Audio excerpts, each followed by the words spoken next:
Assalamualaikum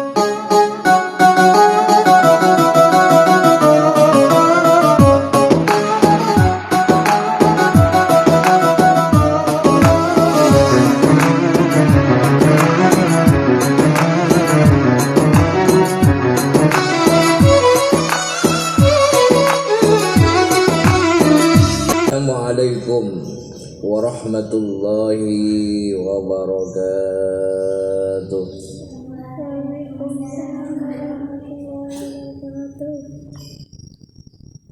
Bismillah, alhamdulillah, alhamdulillah rabbil alamin, wassalatu wassalamu ala asrofil anbiya wal mursalin Sayyidina Muhammad wa ala alihi wa sahbihi ajma'in. Amma ba'du, faqala al-musannif rahimahullahu ta'ala wa nafa'ana bi'ulumihi wa amdadna bi'asrarihi wa anwarihi wa bikum fid dharain amin.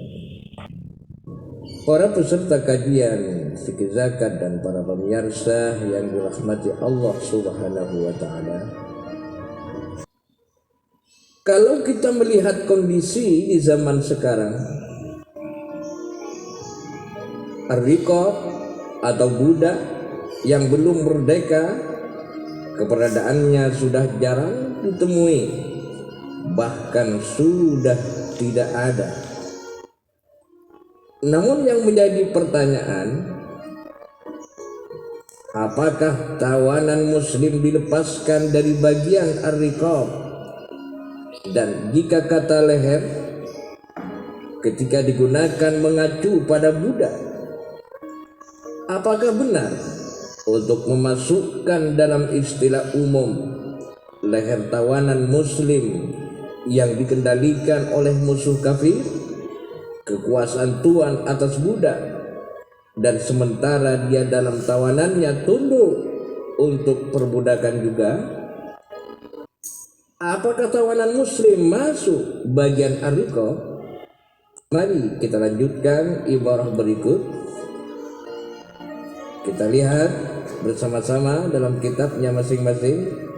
Makna fil riqab.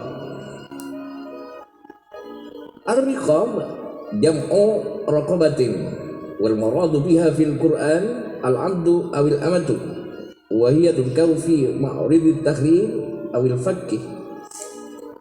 كأن القرآن الكريم يشير بهذه العبارة المجازية إلى أن الرقة للإنسان كالغل في العنق والنيل في الرقبة، وتحرير العبد من الرق هو فك لرقبته من غلها وتخليص لها من النيل الذي ترجح تحته. وفي آية المصارف قال تعالى وفي الرقاب ومعناها وتصرف الصدقات في فك الرقاب، وهو كناية عن تحرير العبيد والإماء من نير الرق والعبودية، ويكون ذلك بطريقتين: الأول أن يعان المكاتب وهو العبد الذي كاتبه سيده واتفق معه على أن يقدم له مبلغا معينا من المال يسعى في تحصيله، فإذا أداه إليه حصل على عتقه وحريته. وقد أمر الله المسلمين أن يكاتبوا من رقيقهم كل من أراد ذلك وعلموا فيه خيرا، كما أمرهم بمساعدتهم على وفاء ما التزموا به. المالكون ييسرون عليهم ويحطون عنهم، وسائر المجتمع يعاونونهم بالمال على الخلاص من الرق. وفي هذا يقول الله تعالى والذين يبتغون الكتاب أي المكاتبة مما ملكت أيمانكم فكاتبوهم إن علمتم فيهم خيرا وآتوهم من مال الله الذي آتاكم النور. Arti kata ar-riqab di leher yaitu hamba sahaya. Menurut Yusuf Al-Qaradawi, ar-riqab adalah bentuk jamak dari kata ar-raqabah.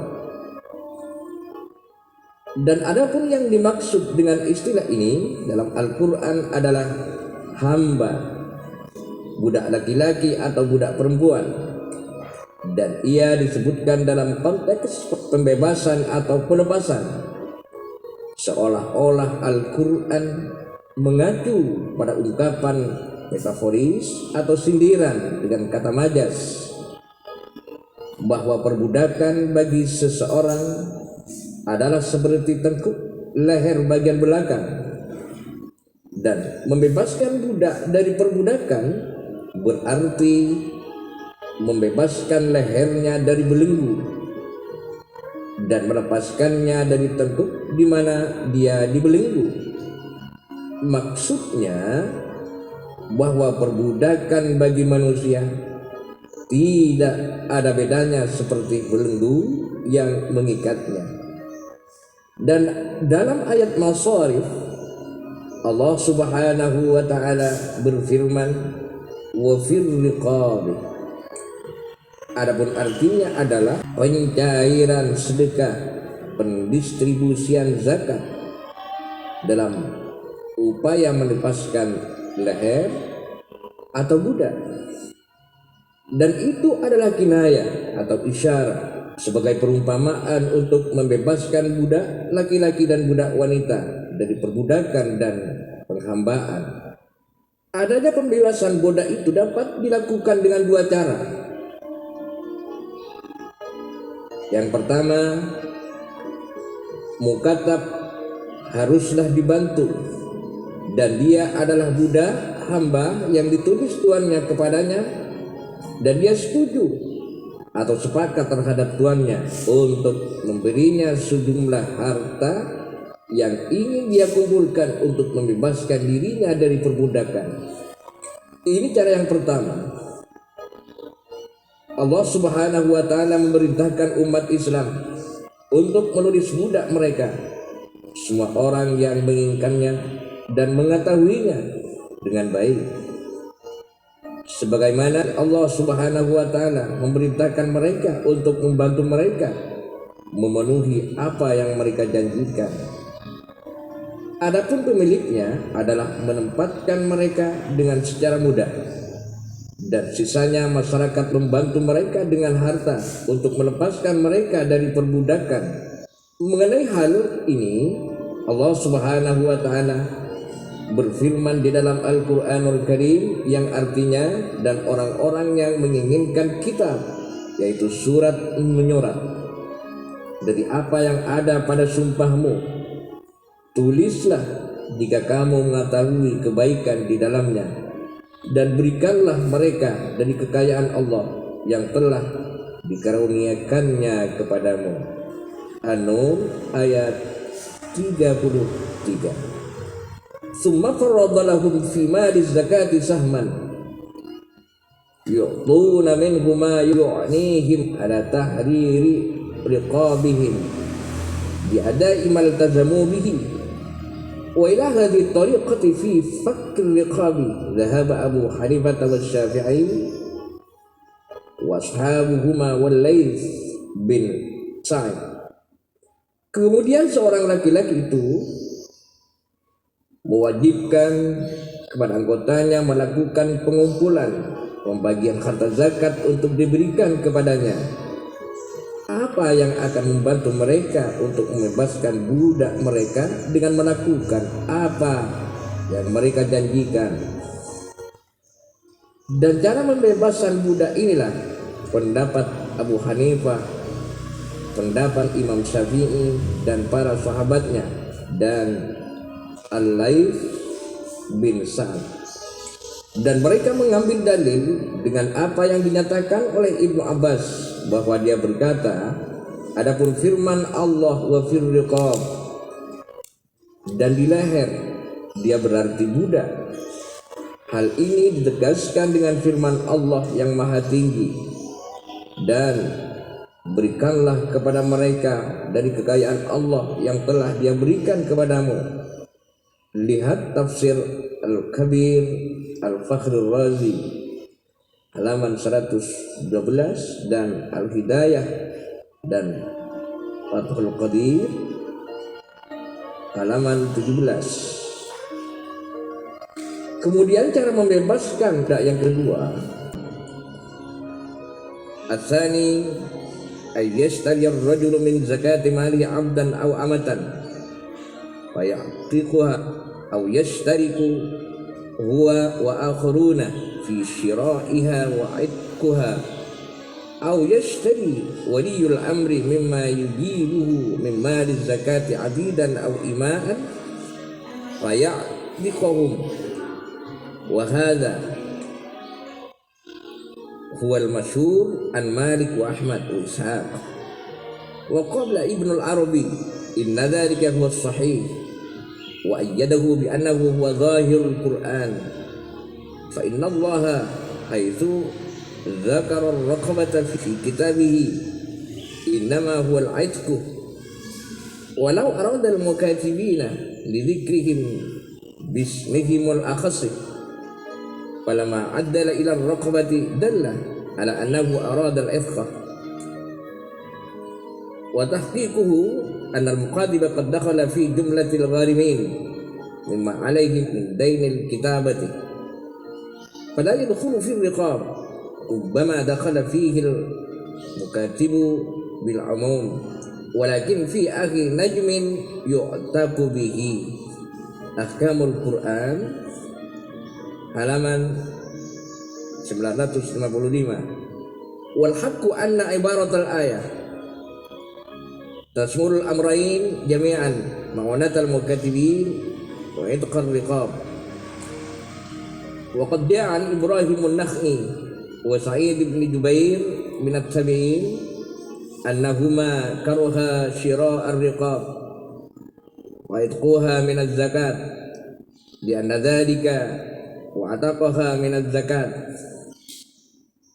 li anna dhalika yujirru ila al-muzakki manfa'atun wa hiya wila'ul mu'tiki wa mirasihi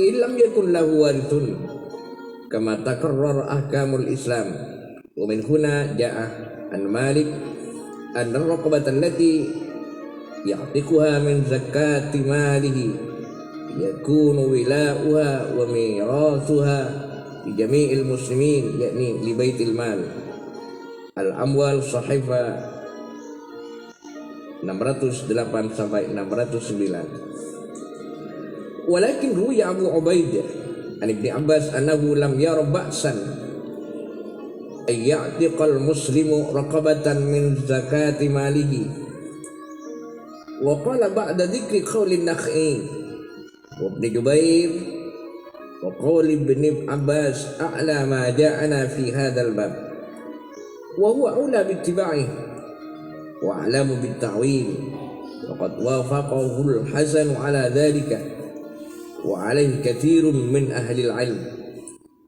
al-masdar as-sabiq.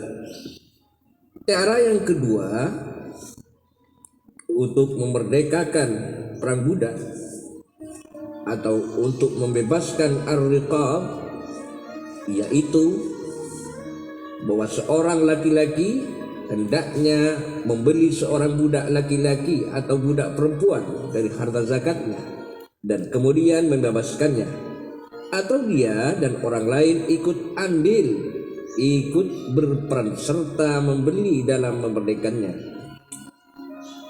atau waliul amri, pemerintah, membeli budak laki-laki dan perempuan dari apa yang dia kumpulkan dari harta zakat, kemudian membebaskannya. Inilah yang terkenal pada mazhab Malik, Ahmad dan Ishaq. Menurut Ibnu Arabi itulah yang benar, dan dia memperkuat bahwa itu adalah makna yang jelas konkret dalam Al-Quran. Mereka menyebutkan dengan nama mereka sendiri dan realisasinya adalah bahwa ar-riqab itu termasuk dalam golongan orang-orang yang punya hutang karena piutangnya, sehingga ia tidak termasuk dalam ar-riqab. Dan ar-riqab itu mungkin termasuk di dalamnya secara umum, tetapi dalam cicilan terakhir ia dibebaskan dari perbudakan. Al-Ahkamul Quran juz 2 halaman 995. Dan sebenarnya ungkapan ayat tersebut mencakup dua hal, yaitu membantu pekerja mukatab dan memerdekakan budak. Diriwayatkan Ibrahim An-Nakhi dan Sa'id bin Jubair dan pengikutnya Jubair dan Tabi'in bahwa mereka benci membeli budak dan membebaskan mereka dari zakat. Karena itu menarik manfaat bagi orang yang membayar zakat, yaitu kesetiaan kepada orang yang merdeka dan harta warisannya jika tidak memiliki waris sebagaimana ditetapkan dalam ketentuan Islam. Oleh karena itu, datang dari Malik budak yang dia bebaskan dari zakat hartanya adalah kesetiaan dan warisannya kepada semua muslim untuk Baitul Mal, artinya perbendaharaan. Kitab Al-Amwal halaman 608 sampai 609. Tetapi Abu Ubaidah meriwayatkan dari Ibnu Abbas bahwa dia tidak melihat ada yang salah dengan seorang muslim yang membebaskan seorang budak dari zakat hartanya. Dan dia berkata setelah menyebut kata-kata An-Nakhi dan Ibnu Jubair, perkataan Ibnu Abbas adalah yang tertinggi dari apa yang datang kepada kita dalam bab ini, dan dia adalah yang pertama mengikuti, dan saya lebih mengetahui pada takwil, dan Al-Hasan setuju dengan hal tersebut. Ini pendapat dari kebanyakan ulama. Para pemirsa, khususnya para anggota kajian fikih zakat yang dirahmati Allah Subhanahu wa taala, dari definisi dan dua cara untuk membebaskan budak sebagaimana yang telah kami sebutkan, dapat disimpulkan bahwa yang dimaksud dengan riqab adalah budak yang diberikan kesempatan oleh tuannya mengumpulkan harta untuk menebus atau membeli kembali dirinya dari tuannya. Istilah lain yang digunakan oleh ulama fikih untuk menyebut riqab adalah mukatab, yaitu hamba yang oleh tuannya dijanjikan akan memerdekakan apabila hamba tersebut mampu membayar sejumlah harta. Zakat diberikan kepadanya dalam rangka membantu dia membayar harta yang dijanjikan tuannya itu. Namun demikian, yang bersangkutan tidak boleh menerima zakat dari tuannya. Tuannya tidak boleh berzakat kepada riqabnya, tidak boleh berzakat kepada hambanya tersebut. Mengapa demikian? Karena akan terjadi perputaran harta dari tuan ke tuan. Imam Qasim berkata dalam kitabnya Al-Bajuri, "Ammal mukatibuna lil muzakki fala yu'tuna minaz zakati li'audil faidati ilaih." Adapun tuan yang memiliki budak mukatab tidak boleh memberikan zakatnya kepada hambanya tersebut, karena kemanfaatan pemberian tersebut akan kembali lagi kepadanya.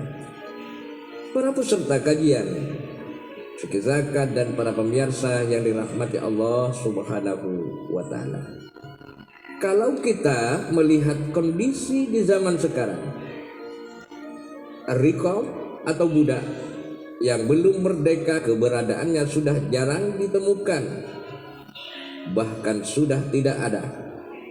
Namun yang menjadi pertanyaan, hal yafukul asirul muslimu min sahmir riqab, wa idza kanat kalimatur riqab inda itlaqiha tansarifu ila al-abid fa hal yasihu an tashmula bi umumiha raqabat al-asir al-muslimi alladhi yutahakkamu fihi al-a'da'ul kafaratu tahkumu sayyidu fi raqiqi wa huwa fi aslihi mu'ridun lil istirqaqi aidan wal marwi fi madhhab al-imam Ahmad anna dhalika jaizun fa yasihhu ay yafukka min az-zakati al-asir al-muslimi lianna fihi fakku raqabatin min al-asli ar-rawdah al-murabbi' halaman 402 di 1. Artinya, apakah tawanan muslim dilepaskan dari bagian ar-riqab hamba saya? Dan jika kata leher ketika digunakan mengacu pada budak, apakah benar untuk memasukkan dalam istilah umum leher tawanan muslim yang dikendalikan oleh musuh kafir, kekuasaan tuan atas budak, dan sementara dia dalam tawanannya tunduk untuk perbudakan juga? Diriwayatkan dalam mazhab Imam Ahmad bahwa hal itu boleh. Jadi kalau seperti ini masuk dalam kategori ar-riqab, berarti boleh.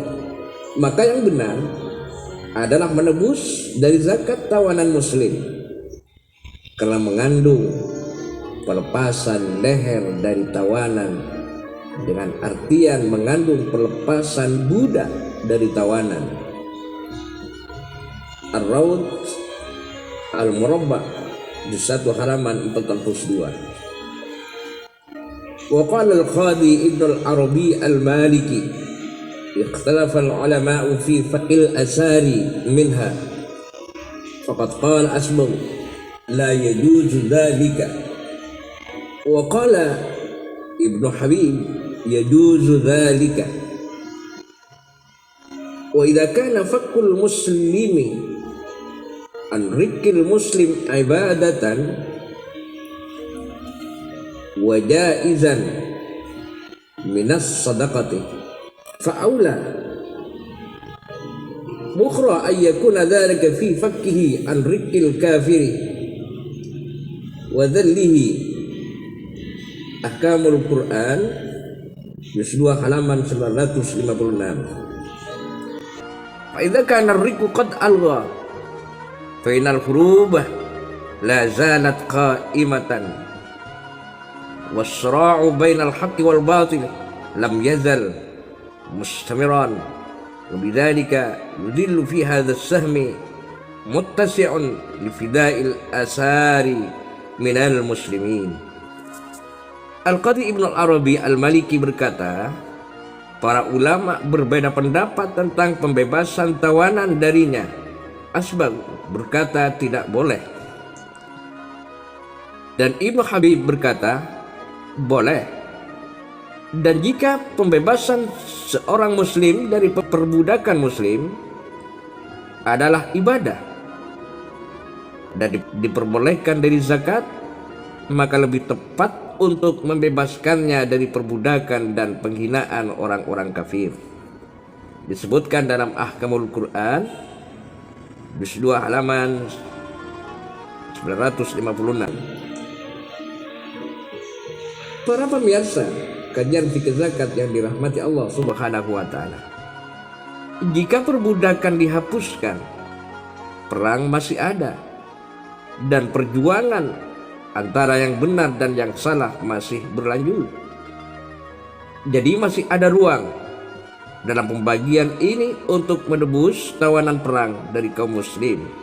Para pemirsa, para peserta kajian fikih zakat yang dirahmati Allah Subhanahu wa taala, dari ibarah di atas dapat ditarik kesimpulan bahwa Dr. Yusuf Al-Qaradawi menjelaskan beberapa pandangan para ulama. Di antaranya beberapa ulama menjelaskan bahwa tawanan muslim di negara non-muslim berhak mendapatkan biaya dari bagian ar-riqab.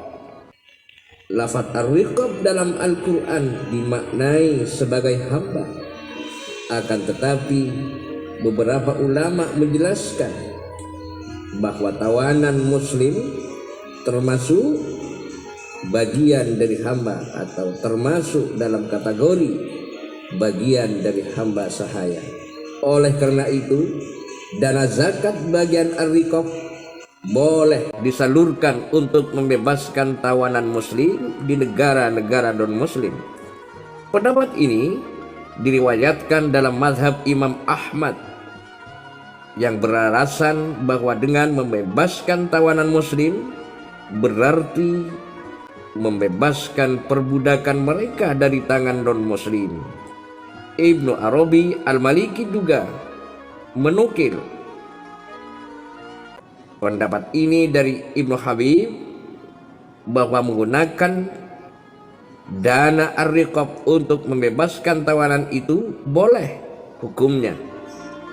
Sedangkan para pemikir muslim seperti Syekh Sayyid Ridha dalam tafsir Al-Manar menjelaskan bahwa bagian ar-riqab juga bisa digunakan untuk membebaskan belenggu atau penjajah ekonomi. Jadi masih ada ruang dalam pembagian ini untuk menebus tawanan perang dari kaum muslimin. Demikianlah apa yang dapat kami sampaikan.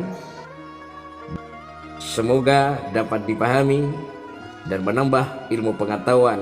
Amin summa amin. Akhirnya, wassalamualaikum warahmatullahi wabarakatuh.